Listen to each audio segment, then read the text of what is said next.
Lakuta Sichis Chelek Chavches Shelach Aleph Lili Nishmas Rabbi Yosef Binyamin Ben Menashe Kaltman. Today's Sikha we're going to learn is a Rashi Sikha, one of those Rashi Sikhas that are so incredibly beautiful, where actually in this case 3 different Rashis become so much more understood, and we get to see how every word of Rashi is precise and completes the story of what Rashi is trying to tell us. Really, really, truly beautiful. Let us begin. In this week's parsha, Parsha Shelach, we learn about the sin of the Meraglim, the spies, the scouts that were sent into Eretz Yisrael, how they spoke negatively about Eretz Yisrael. And among the negative words that they spoke was as follows. There we saw the Nephilim, which we're going to translate now, giants, Bnei Anok, children of giants, mina Nephilim, from those that had fallen. We were in our own eyes, we felt like locusts, and that's what we were in their eyes. So Rashi quotes the word Hanephilim, and as we'll see later in the Sikha, and as we know, that the Dibur HaMaschil, the headline of Rashi, is the words he quotes from the Pasuk are precise. And here he is just quoting the word Hanephilim. Unes Mefarish and explains, Anokim, they were giants, Mibnei Shamchazoi v'Azoel, from the children, from the descendants of Shamchazoi and Azoel, these are names, Shenaflu ben Hashamayim, who fell from the heavens, Bimei Der Enosh, in the generation of Enosh, Enosh being the grandson of Adam Arishin, Adam, then Shes, then Enosh, and in that time, the time of Enosh, is when idolatry began. Let him afarshim. So our first question is, our first matter at hand is, what is Rashi bothering? What's bothering Rashi? What is Rashi addressing? So the Mefarshim will learn as follows. As Rashi bavar and the Shverikat von Kefal Lashon Nephilim in Pasuk. Hanephilim and Nephilim. The Rashi is bothered by the double expression of Nephilim. It says, if you look in the Pasuk, it says, we saw the Nephilim, Bnei Anok, Mina Nephilim. So it says Nephilim twice. Is Rashi Masber? Rashi explains, according to these Mefarshim, as the Tzveimal Nephilim haben jeder for sich another uptight. So the 2 times it says Nephilim, each have a different meaning. The first Nephilim meant Anak. The first Nephilim means giants. The Rashi touched in Parshas Bereshis, as Rashi touched in Bereshis. Now here is an important point, because it's going to come up again in the Sikha, that the first time these Anokim are mentioned, or these Nephilim are mentioned, is in Chumash Bereshis, towards the end of Parshas Bereshis. It says that there were Nephilim.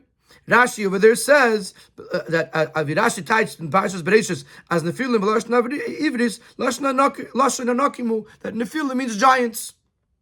So the first time the pasuk says Nephilim, in this case, it's like it means in Bereshis, literally giants.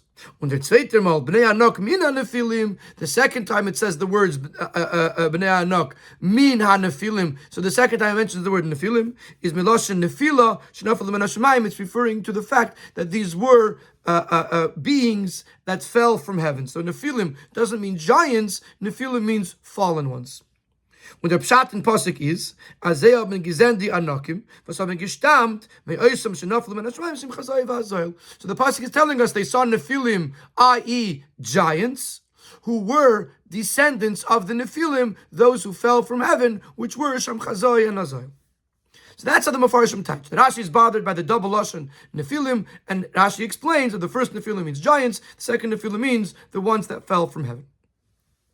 In Sif Gimel, the Rebbe is going to address and say that this can't be the Pirush Rashi, because first of all, the double lashon is not such a big question, and second of all, because Rashi doesn't bring the second Mina Nephilim in the Dibur HaMaschil. We'll see that in Sif Gimel. So that's the Rebbe's question there. But without going into that, before we go into that, the first thing we have to do is we have to understand the Rashi. According to these Mefarshim. The Mein Afkemina in Pshuta Shel Mikra zu wissen, Aleph as die Nephilim shenaflu ben Hashemayim ham geisen Shamchazoi v'Azoil. So let's say the issue is that it says twice Nephilim. And Rashi is telling us that the second Nephilim means the ones that fell from heaven. Why is it necessary to tell us that it's Shamchazoi and Azoil? Beis as their Nephila is given be made their Enish. The second question is, why is it necessary to tell us when they fell from heaven? That it was during the time of Enish. Seemingly, according to these Mefarshim, Rashi is telling us that there's two Nephilims. One that it means giants, one means the fallen ones, or the children of the fallen ones. So why do we have to know that the fallen ones, their names were Shem Chazoi and Azoil? And why do we have to know that the fallen ones fell during Enish's times? Nachman is ditmiya. The question goes deeper. In Parshas Bereshis, it tells us about the Nephilim. We don't find that Rashi tells us what their names were. So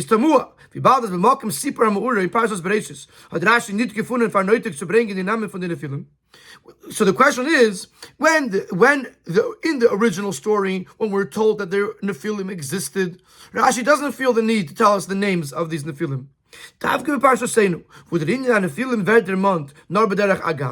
And only in this parsha, where really the Nephilim are being mentioned as a side point. The story here is not about the Nephilim. The story is about the Meraglim going to Eretz Yisrael. They're just mentioning, among the many details that they're mentioning Nephilim. So why over here, all of a sudden, where the Nephilim are just a side point, does Rashi feel the need to mention their names? Here's another question with regards to the names. With regards to their names of these fallen ones, we find two opinions. In Masechta Yuma,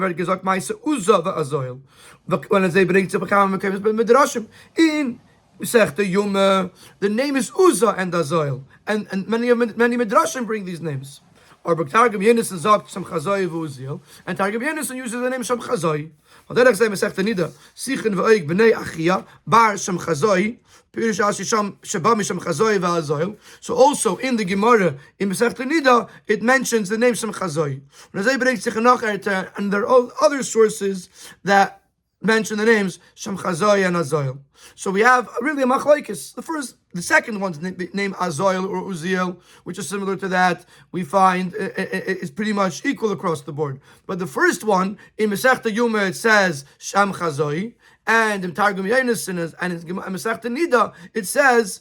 Masechta Yuma it says Uzzah, and in Targum Yenison and in Masechta Nida it says Shem Chazoi. So the question is, why does Rashi go with the opinion that the first one's name was Shem Chazoi and not that the first one's name was Uzzah?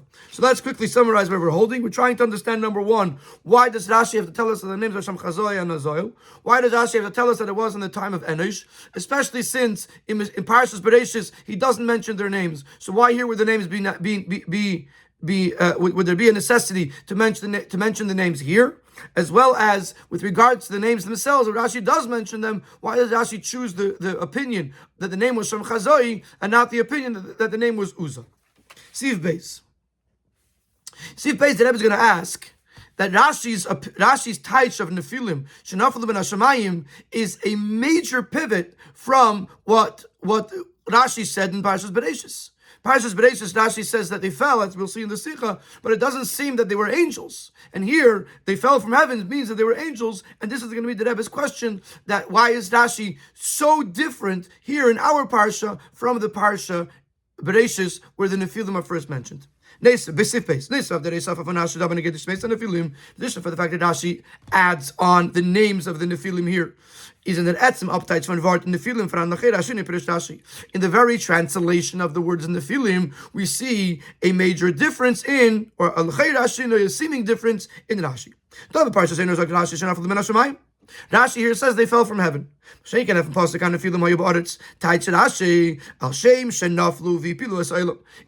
Bereshis, Rashi says on the word Nephilim that they were called Nephilim because they fell and they made the world fall.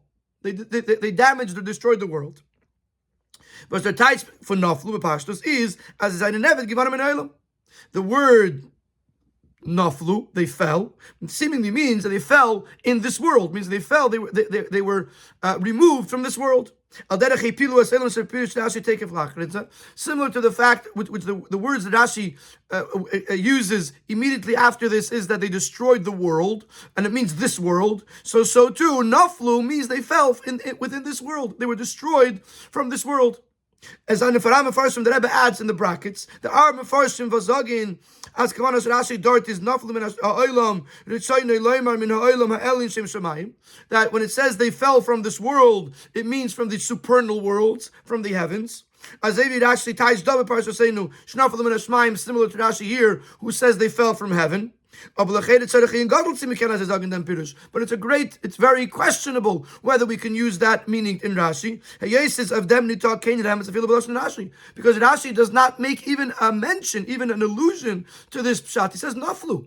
They fell. He doesn't say that even if they said naflu min ha'olam, there's no implication that the world means the heaven. And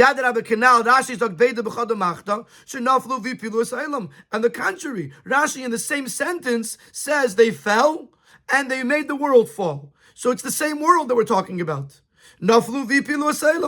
So it's much more understandable from the text, that naflu means within this world. So in our Parsha Shelach, it says they fell from heaven. And in Parshas Bereshis, the implication is they fell in this world. In Parshas Bereshis, so the question is, why would Rashi change from his pirush, from his what he says in Bereshis, but introduces here a brand new explanation that they fell from heaven? Varum. Euch leiten Pirush Naflo Esailom is verstandig wie die Adgasha min Nefilim wird onwarfen a Pachad Afiden. The Rebbe explains over here that the whole point of the Meraglim in this parsha is to try to frighten the Yidden from wanting to go into Eretz Yisrael. So the Rebbe says that even the fact that they destroyed this world, this physical world, is also reason enough to frighten the Yidden. In the end of the pasuk, the Torah says these were Anshe Hashem. So Rashi has two pirushim. One we'll mention later in the Sikha. The second pirush is that Anshe Hashem doesn't mean the people of the name. It means people of shame from the word shemamin, desolation. So Shamim Wasa'ilam, they destroyed the world, or they made the world desolate. So we see that these were people that had incredible power of destruction. So we know that these Nephilim were scary people. So even if you didn't say that they fell from heaven, you said that they were people that fell and destroyed the world, that is scary enough, it's frightening enough to frighten the Yidden from wanting to go into Eretz Yisrael. So why would Rashi feel the need to bring in a new Pirush and say that these Nephilim fell from heaven, which is a difference from what Rashi said in Bereshis? Nochmer, the Shini in Pirush Rashi for Nephilim, macht shinui nit nur in dem Eufen Nefilasam sinafel min elam sinafel shamayim. Additionally, the change in Rashi doesn't just change how they fell, if they fell in this world or they fell from heavens. The change in Rashi defines these Nephilim in a totally different light. According to Rashi, these were human beings. Malachim and Shemayim and Chashmayu, and angels in heaven is not mentioned at all. These humans, they fell, they made the world fall because of their sins. Says Rashi Mefares B'Perusha Yerishin Va'ikri, Diverte B'Parashas Bereshis Sham B'nei Ha'elikim. So too in Bereshis, where another reference to these Nephilim is that they were B'nei Ha'elikim, the children of Elikim, which one could have said Elikim meaning God or godlike beings. And that would have been consistent with the fact that they were angels. But Rashi in the first Pirush on Bnei Elikim says Nit Malachim, not that they were angels, nor Bnei Hasarim V'Asheftim. They were the children of the leaders of that time. So clearly, Rashi in Bereshis is indicating that these were human beings. They fell in this world, they destroyed this world, and there's no mention of heaven, there's no mention of angels. But according to Rashi in this week's part, in Parsha Shelach, which is saying that they fell from heaven, Rashi is implying that these were angels. Why does Rashi introduce a brand new understanding of Nephilim? Not only is Rashi saying that where they fell from or where they fell, it's different. Rashi is actually saying that these were totally different beings. According to Rashi and Bereshis, we're talking about human beings, and according to Rashi and Shelach, we're talking about angels, which is a totally different being. So that's the Rebbe's question in Siv Beis. That why does Rashi change Sai the Oifen Hanafila, Sai where they fell from or where they fell, and Sai what kind of beings we're talking about here? Are we talking about human beings? Are we talking about angels? Gimel v'yashlemer der beer in dem alam. Sif Gimel we're going to talk the beer, and of course, as the Rebbe often does, the Rebbe is going to tell us what's bothering Rashi, and once we understand what's bothering Rashi, we'll have a whole new understanding in what Rashi is trying to tell us, and every detail in Rashi, why Rashi says Hanafilim, and why, not Min Hanafilim, in the Dibra Maschil, and why Rashi says their names from Chazoy and Azoil, and why Rashi says Naflim and Hashemayim, and why Rashi says be made Der Enish. All of these details will become crystal clear. Says the Rebbe, the Shaili in Pasuk was Rashi kun faremfer in his nita zay the kefil in Pasuk and the filim and the filim.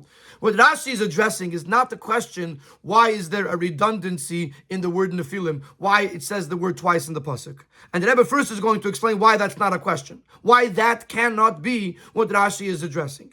Varum Reishis Kel number 1 is the kefil lashon nefilim kshelatzmei nit in gereis chidush. The double word nefilim is not such a big question. When gefin kam upon as the Torah is kefil alashon, we find in numerous cases where the Torah brings or mentions, says a word twice for extra emphasis. The example that Rabbi brings in the Sikha, there's some examples in Hara 24. Here in the Sikha, the Rabbi brings an example which is actually from a Rashi in Toldos, where it says Tzadik ben Tzadik, which is trying to emphasize the great righteousness of the son. That not only was he righteous, but he was a ben Tzadik. He was the son of someone righteous. So the double expression is for extra emphasis. Similarly, in our pasuk here, as durch sagen Nephilim Anoki min Nephilim, that they were giants from the Nephilim, kum tzad gashi yisera in them. It gives us an extra emphasis. Not only were they giants, but they were giants, the children of giants. But mainly in the Avchada von Eden, and therefore this would make the Yidden even more frightened that these weren't just giants; these were giants that came from giants. V'lachein is a talking hechlet to sagen as the zwei molten Nephilim and the Meshunas Amizeh haben verschiedene Teitchen. There's no really reason, according to Pshutos Mikra, to say that the two Nephilim have two different meanings. It's not to say, as the Mefarshim explained, that it's two different Nephilim and two different types of Nephilim, and that's why it's twice in the pasuk. Forget, it's one Nephilim. It's just saying it twice as to overemphasize how frightening these beings were. So that's one reason why we can't say that that's what's bothering Rashi, because according to Pshutos Mikra, it's not such a big issue. Neisif lazeh, another point. If what's bothering Rashi is the fact that it says Nephilim twice, Rashi gedarft meitig sein in Dibra Maschil euch wie Adirabe beikir die Werte min Nephilim. That Rashi should have included in the Dibra Maschil either also min Nephilim, or if not both, at least just min Nephilim. But they zayin the achpala, because min Nephilim is the redundancy. So if Rashi is bothered by the second time Nephilim, that should have been the Dibra Maschil, the subject line of the Rashi. Since Rashi says the word Nephilim and not min Nephilim, clearly that's not what's bothering Rashi. Rashi is not bothered by the two times Nephilim in this pasuk, because Rashi doesn't allude to that in the Dibra Maschil. So now we have to understand what is bothering Rashi, and as I said, once we understand what's bothering Rashi, all the parts will fall into place. Now the Shaila for Rashi is, the Rebbe explains what is bothering Rashi. In the earlier psukim, earlier in the parsha, it tells us how the Meraglim described the strength, the power of the local inhabitants. The nation is strong, and the cities are fortified. We saw the children of the giants. This raises the question: now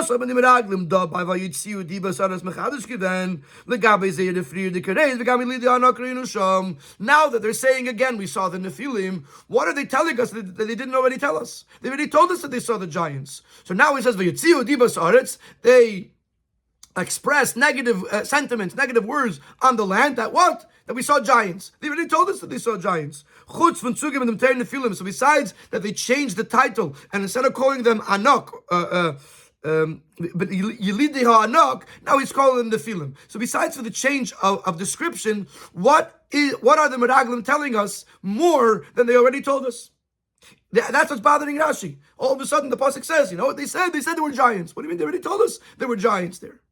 That's what's bothering Rashi. Rashi mefarish, therefore Rashi explains, as Nephilim and Dianokim, ibnei Shem Chazoy Vazos, Nephilim and Hashemayim, that here when it says Nephilim, it doesn't just mean giants. It means that the giants that were descendants of Shem Chazoy and Azoil that fell from heaven, was the mitverd move on with the Meraglim of the Mesiv given, and in Chodesh legamri. And this helps us understand that here the Meraglim introduced something, an entirely new element. Earlier they were talking about regular giants. Now they're talking about giants that fell from heaven. And that's why they're saying something new, which is why the pasuk repeats it. This is a totally different category of giant that is not included in the giants mentioned earlier. The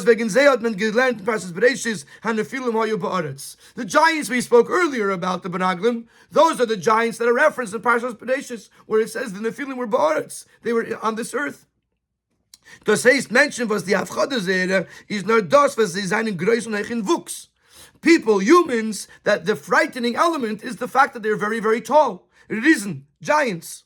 That was what they were talking about earlier. Those giants, those human giants that are very, very tall and therefore very imposing and very, very frightening. And that was, and they were told to us, or about them, we were told in Parashas Bereshis, and now the Meraglim saw them in Eretz Yisrael and told the Yidden, we saw the children of those giants.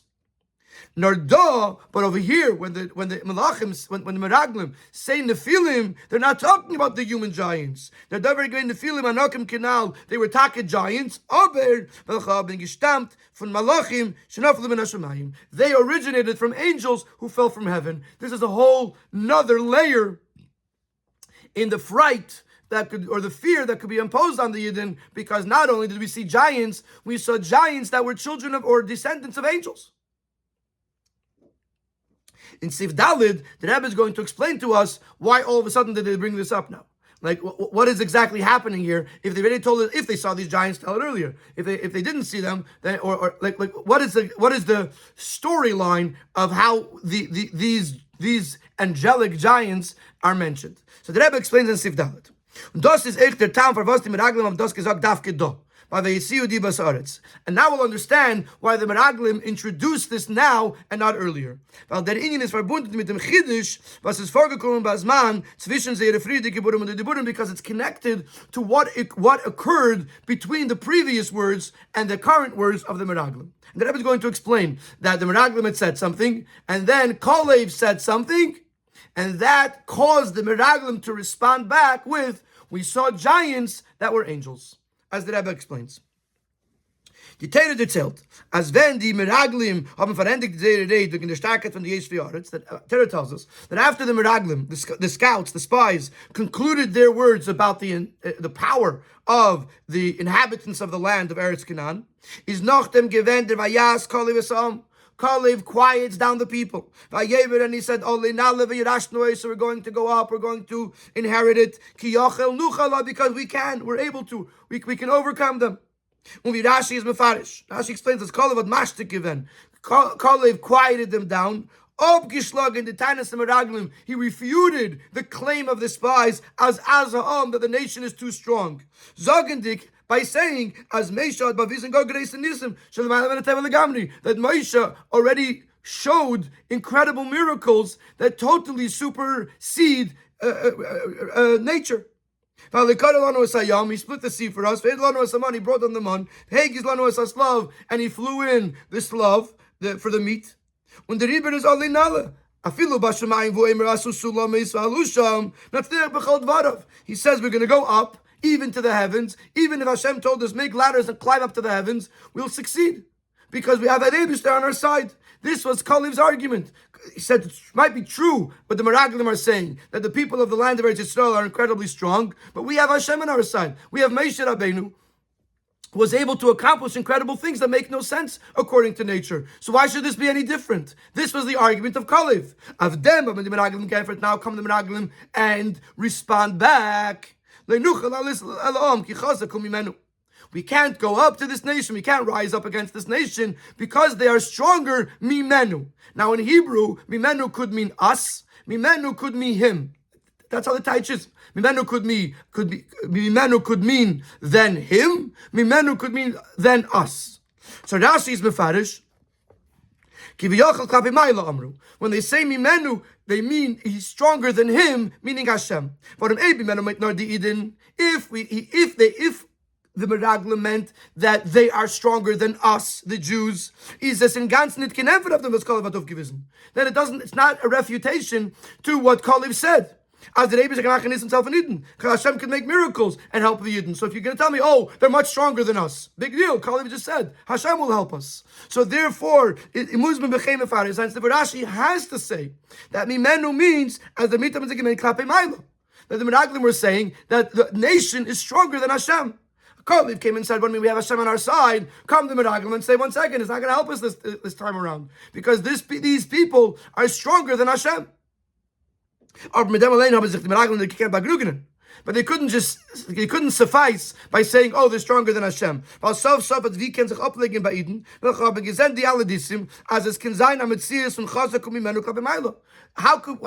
the Yidden accept, after seeing all the miracles that they experienced, that these people are stronger than Hashem?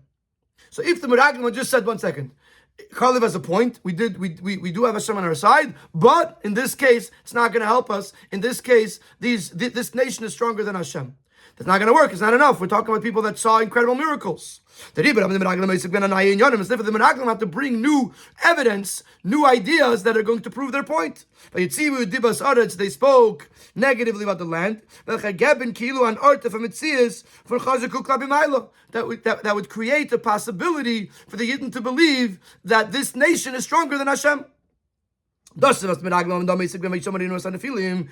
why the Meraglim added that we saw the Nephilim. They weren't referring to their physical strength as being giants.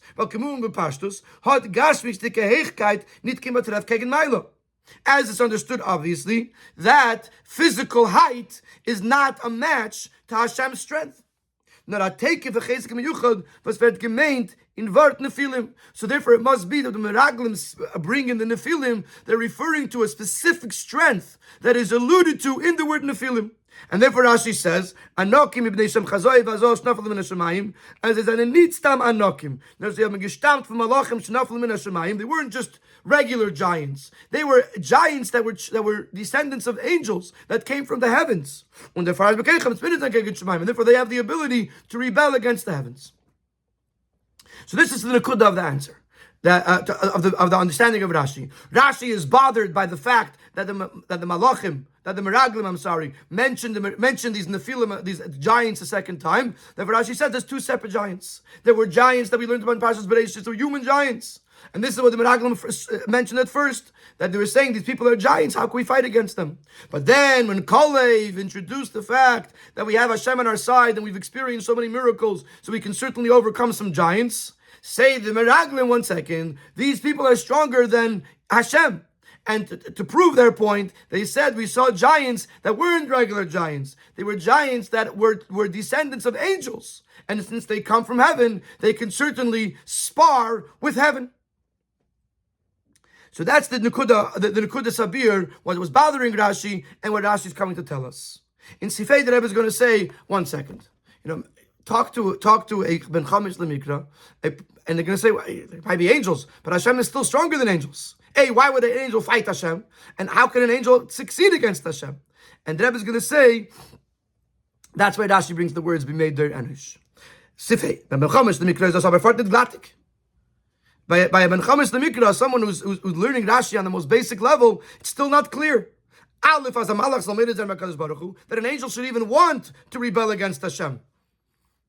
Beis as a malach afilu. So can it open episakeach even if if malach chose to rebel against Hashem, does he actually have the power to succeed, to carry out the rebellion? Hashem is still more powerful even than the malach. This is why Rashi adds that when did this occur? When did this falling from heaven occur? During the generation of Enosh. By knowing that it started in Enish's generation, will answer both questions. Both the question about, do angels rebel against Hashem? And B, do they succeed in their rebellion? Can they overcome? By focusing on the fact that they started out, the falling from heaven took place in the generation of Enosh, it will answer both of these questions. Aleph. With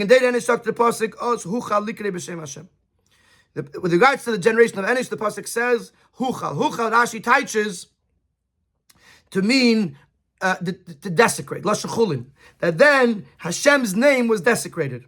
Rashi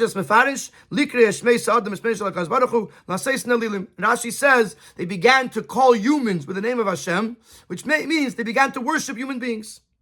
Which means, in other words, at the time of Enosh, the generation was rebelling against Hashem. So it's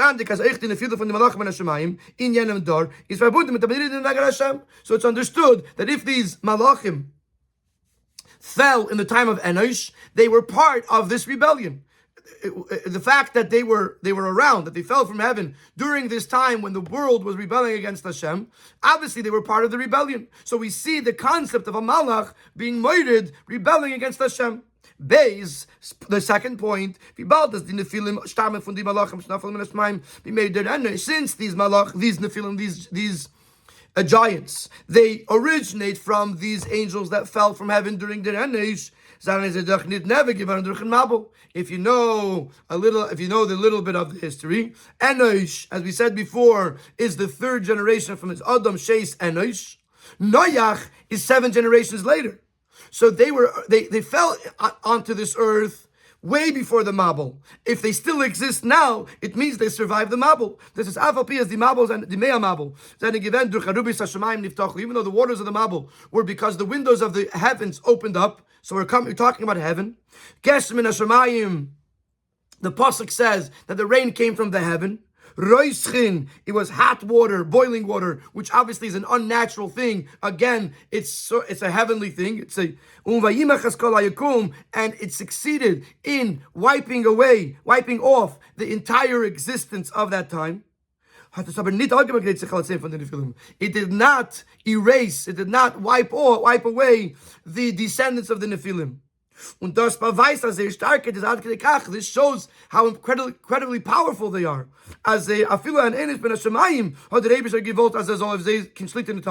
Even a punishment that was coming from heaven, by choice of Hashem, it could not affect the Nephilim or the Malachim that came from heaven, or their descendants. So this shows us that these are very incredibly powerful beings, that even heavenly consequences don't affect them. True, it was by the decision of Hashem.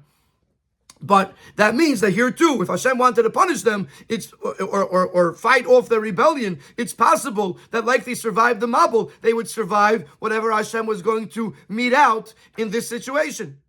So therefore, this emphasizes, by Rashi saying, it emphasizes that this is a real concern, that these are angels that have no issue with going up against Hashem, and these are angels that have survived Hashem's consequences.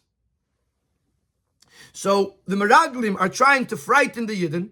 So when Kalev came and said, Hashem is going to help us, the Meraglim introduce a new element here, that we encountered giants that were descendants of the Nephilim. So they're very scary, but they're not regular giants. They fell from heaven, which means that they can go up against Hashem, and they already have, and they already succeeded to a certain degree. So these are frightening individuals. Tzivav, the Rebbe will answer the names from Chazoi and Azoil. Now we understand why Rashi brings these names and why he chooses from Chazoi instead of Uzzah. Because it emphasizes even greater, even stronger, their power to rebel against Hashem. But the Nephilim in Parshas Bereishis, when we talk about the Nephilim in Parshas Bereishis, so this is sort of an intro. These next 2 paragraphs, the Rebbe is introducing the fact that names are not just random, but names are actually an expression of what these beings were, and which is why Rashi doesn't have to explain it, because it's evident from their names. So the Rebbe introduces the following introduction, that in Parshas Bereishis, it describes the Nephilim, these giants, as Anshe Hashem, people of the name. So the second taich we mentioned earlier, Anshe Hashem, means not people of the name, people of destruction. Shame from the word of Shemomoin, of desolation.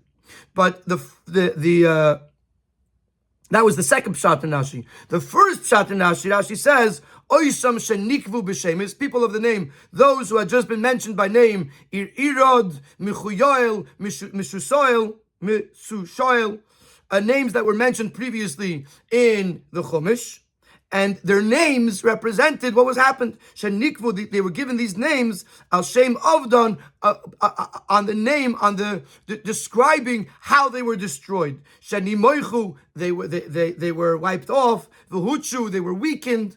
So Misushoel, it was named Misushoel because Huchu. Michuyoel was because Nimoichu, etc., etc. So Hainu, as in the Shemis from the Nephilim is Merumas and Idin, so that we see from this that they're called Anshe Hashem because their names represent their definition. It's not just a name because the father and the mother decided to name them these names. Their names actually tell us stuff about them. So too in our case, Shem Chazoi and Azel, as in Nemen Shem Chazoi v'Azel and Menames of Zeir Teichen, their names tell us who they were. When Rashi have to Uistaichen in the Wasas Pashteit, and Rashi doesn't have to spell it out, but those are the previous apostles for the Shemis. Because just by understanding, by teaching the name, you'll already understand what these beings were. And the Rebbe explains, Shem Chazoi besteht von zwei Wörter, Shem Chazoi. Shem Chazoi has two words to it. Shem and Chazoi. Das heißt, dass wenn man guckt Chazoi auf ihm, when you, Chazoi means to look, to see. When you look at him, Zet men Shemama, you see desolation. Shem is from Lashon Shemama. And the word Sham over here doesn't mean Sham as in there or Shem as a name. The word Sham of Sham Chazoi is referring to the word Shmama, which means desolation. But Rashi types the Perushia base of Anshe Hashem, as Rashi himself said in the second taich of the word Anshe Hashem, Anshe Shmomoim, Sheshavim Wasailam, people of desolation, of destruction, that destroyed the world. So Sham Chazoi means when you look at it, you see destruction. The name Azoil, the name Azoil, is Neisiv, the name of the Vice of the Shtak of the Malach Azoil Motion has. In addition to the fact that the word Azoil means strength, from the word Az, there Monter Eichef Hashem Azozel. Azoil represents the name Azozel.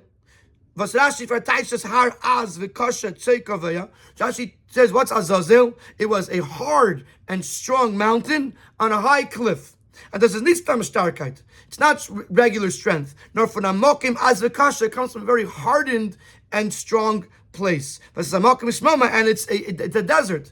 Nitna Yishuv. It's not a habited place. So in other words, that Rebbe summarizes the Nemen from the Tzei Malachim, Weisen, their names represent, as in Yonam is Oiz, that they represent strength, and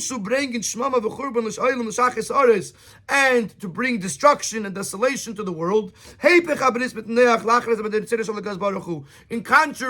contrast to Noach, to the covenant with Noach and the will of Hashem, as a Zayin Yishtav that the world should be habited and peaceful.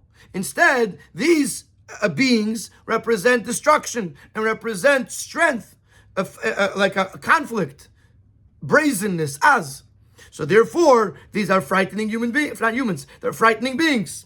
And that's what the Malachim were saying. The Meraglim were saying to the Yidden, these beings that we encountered were giants. They were children or descendants of angels that have no issue with fighting against God. They survived the flood. So they are obviously incredibly powerful, and even their names, Sham Chazoi means destruction, Azoil means strength. These are not beings that you want to start up with. Even Hashem doesn't want to start up with them. And this is why the Meraglim mentioned the giants again. This is why Rashi says what he says, because he says Nephilim. As soon as the word says Nephilim, Rashi says, 1 second, why are you bringing this up again? That doesn't say mean Nephilim. It's not about the redundancy. It's about the very fact that it's being brought, meaning redundancy, meaning the two times Nephilim in the same pasuk. What's bothering Rashi is why are you bringing up the giants again? And therefore Rashi explains brand new kind of giants. We didn't talk about these before. These are giants that are very, very different from the earlier giants. And this is why it's so different than Bereshis. one of the Rebbe's questions were in Sif Beis. It's so different. It's different than Bereshis because Bereshis is talking about human giants, and that's what the Menaglim were referring to the first time they brought up giants. And here, Taka, it's a brand new giant that wasn't discussed yet, not in Bereshis, not in Shelach, and the Menaglim bring them up erst now.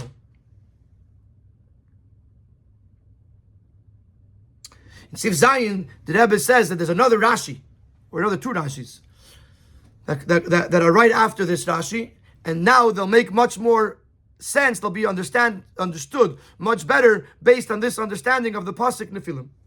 Pianal Yumtik der Hemshech Pirush Rashi of the Vaizah Geverter in Pasuk. Now we'll understand the continuation of Rashi in the next Psukim. We saw the giants. We were in our own eyes. We saw ourselves as locusts. And that's how we were in their eyes. That's who were in their eyes. Rashi says, we heard them saying to each other, there are ants in the vineyards that look like people.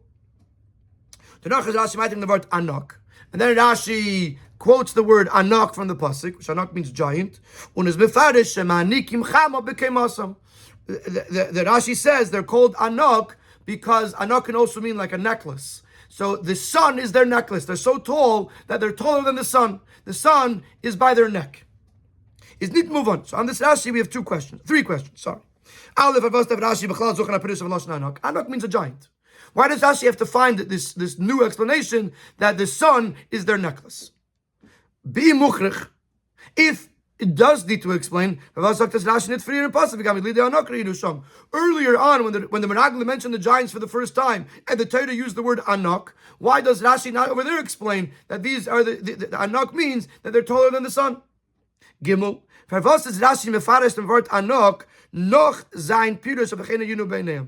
Rashi here, only after saying about the ants, about them saying to each other that these ants look like people, only then does Rashi bring the word anak and say that it means that they were taller than the sun. But this is different than the order in the pasuk where first it says b'nei anak, then b'nehi be'einenu, then b'cheinayinu be'eineyim. These are three questions of Rashi. Number one, why does Rashi have to translate anak? We know anak means giant. Number two, why does Rashi not explain it earlier? And number three, why does Rashi explain these two parts of the pasuk in the opposite order? Is there beer in them? And the Rebbe explains. Then it says, if you're talking about regular giants, human beings that are just very, very tall, is anoshim begoiva haragil nitshayach hazezon l'gabe zei uizem ninamolim yes bichramim. A regular human giant, when he looks down at a regular sized human being, doesn't see them like an ant. The difference is not that big. From the erech I gave von an anok, legabe stam an adam shegoyve gimel amis, is the gaminit berech bis anashman nemalim, because the gap between a human giant and a regular human being, which is approximately 3 amis tall, which is anywhere between 4.5 feet to 6 feet, depending on the opinions, if an amma is 1.5 feet, or an amma 19 inches, or an amma is 2 feet. So you're talking about someone that's between 4.5 feet and 6 feet, and a giant is bigger than that, but the difference is not as big as the difference between a human being and an ant.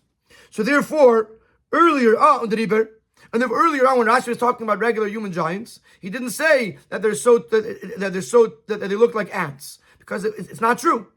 But after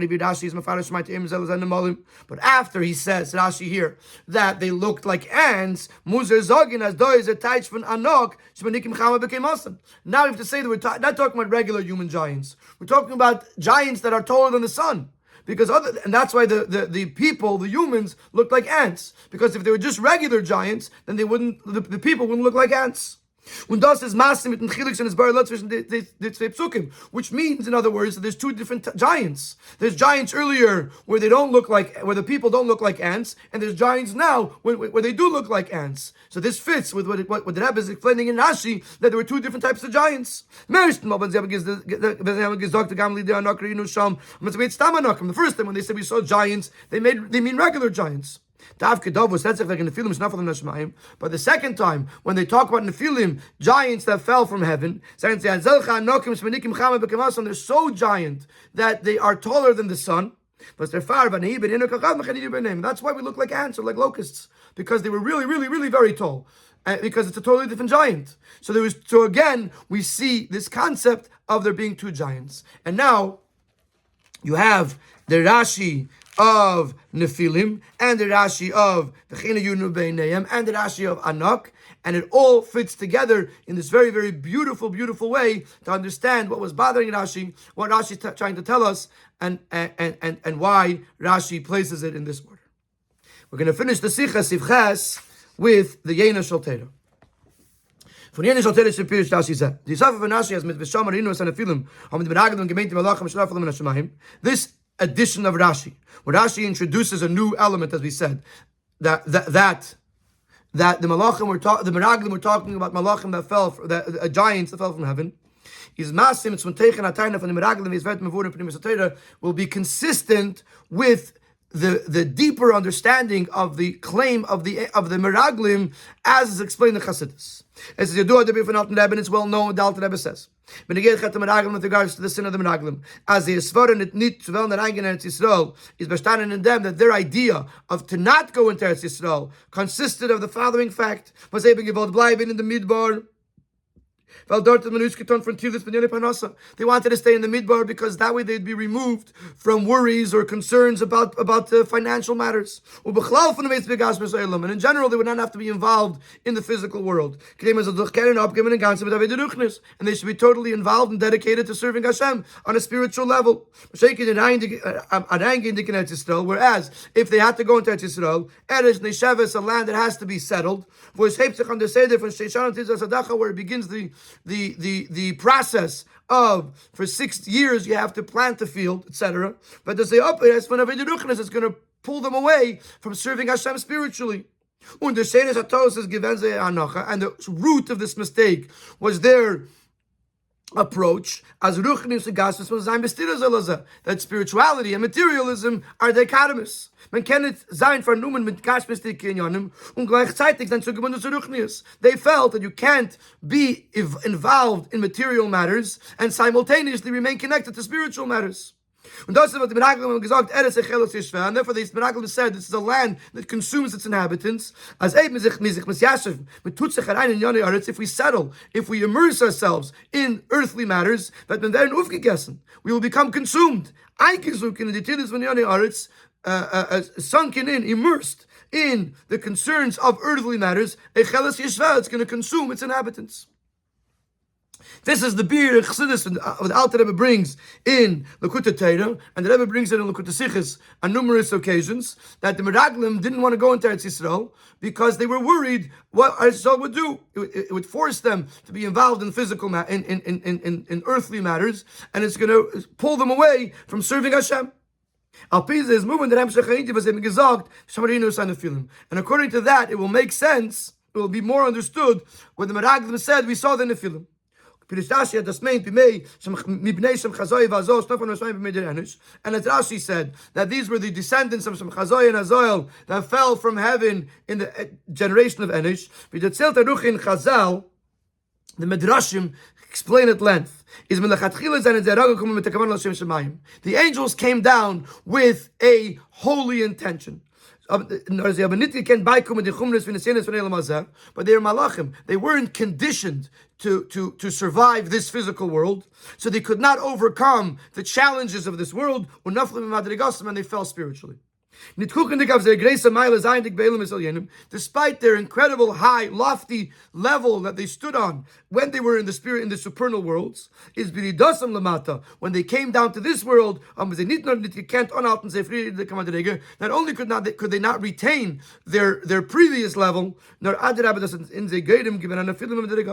it caused them to fall. They came into this world and they were sort of, I guess, a culture shock from what this world had to offer, and it dragged them down.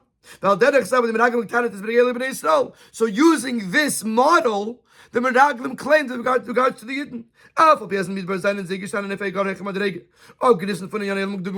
Even though in the Midbar they were on a very, very lofty level, removed from the physical world, similar to angels, but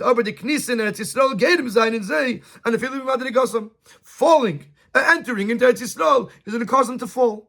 So Now that we understand, according to Rashi, that the Meraglim introduced this concept of these angels that fall from heaven, it makes a lot of sense what Chassidus is telling us. They said, look at the angels. The angels were coming from a very, very lofty space. And as soon as they entered into this world, they fell.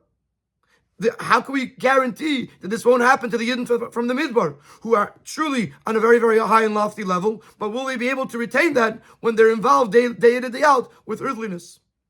Therefore, Yeshua call answer. If Hashem wants us to do so, He brings us into this land. Don't be afraid of the people. They are our bread. Hashem is with us. Say Yeshua and Kalev. Afal Pi has been a malachim.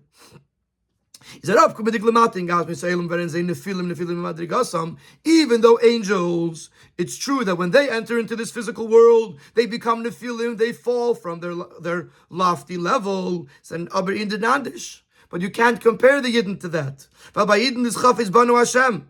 Yidden, Hashem wants them. The Eibishter's chafetz v'tainug is in the Yidden und seine Lamata. The Eibishter's inner desire and the Eibishter's pleasure is with regards to Yidden and their avodah. And therefore Yidden have incredibly higher strengths than the Malachim. The neshama from Yidden is Chelek elekami mal mamish. The neshama of Yidden is a piece of Hashem, literally. Yisrael v'kushv'dichu kol echad ki v'yachol. Yidden are one with the Eibishter. And the Riber is by Yidden faran keiches alakadosh baruch hu. And Yidden have the power of Hashem to kenem mechaber zayin tzvei hafachim, to combine, to fuse together these two extremes. Gashmis v'ruchnis gam yachad ba'agbaras haruach v'atzudah shebegeshem atzmei, by overpowering the spiritual and even the spiritual that's in the physical. When you highlight that and when you elevate it, it overpowers the physical part that wants to draw you down.